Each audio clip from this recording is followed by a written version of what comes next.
Well, good afternoon. My name is Alexa Magee, and I'm from the United States. And I'm here to talk about a different type of war experience. So I would also like to start out with a question. How many of you have been personally affected by armed conflict here? All right, I see a few hands. Well, I've been in an audience many times where that question is asked, and every time I do not raise my hand. But the fact is, for over 2/3 of my life, my country has been at war. And I've asked myself, what does this mean? When I was 15 years old, I was an intern at an organization called the American Civil Liberties Union. There, we listened to stories of people who had been mistreated by police officers, school officials, and other government members. And then we would organize legal teams who would fight for their rights in a court of law. I heard a story of a man who was a prisoner in one of Arizona's county jails. He told me that every day he would get spoiled food, and he would only have about 5 seconds to eat it before it would be taken away. One time, he slipped in the shower, and he got a concussion, but he was not able to get proper medical treatment for 2 days. Now, at first, spoiled food didn't really seem like a big problem compared to everything else going on in the world.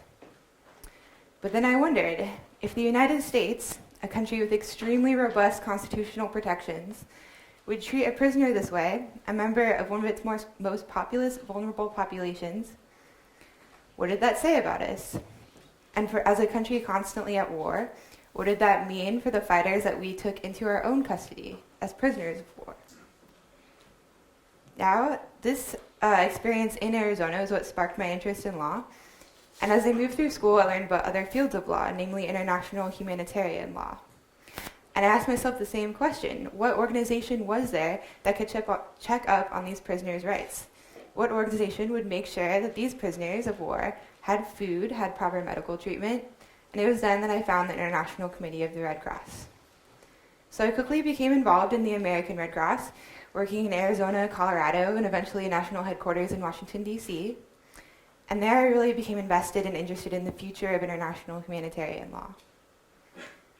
As a university student, I was surprised to see that many academics, many practitioners, and many members of the U.S. public do not see the value in international humanitarian law.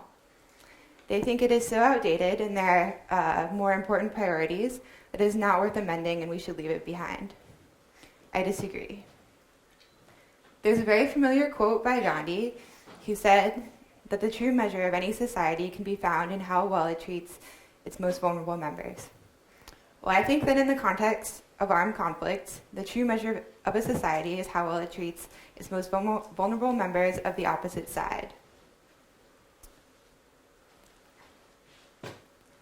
And this is the actual true value of international humanitarian law. It aims to protect the most vulnerable populations no matter where they find themselves within armed conflict. And I think that this is an idea worth fighting for. Now, at the beginning, I asked what it meant to be from a country constantly at war. Well, for me, at the very least, it means that I need to make my country see the value of international humanitarian law. And I need to make the amendment process of the laws of war a worthwhile endeavor. And this is exactly why I'm at The Hague today.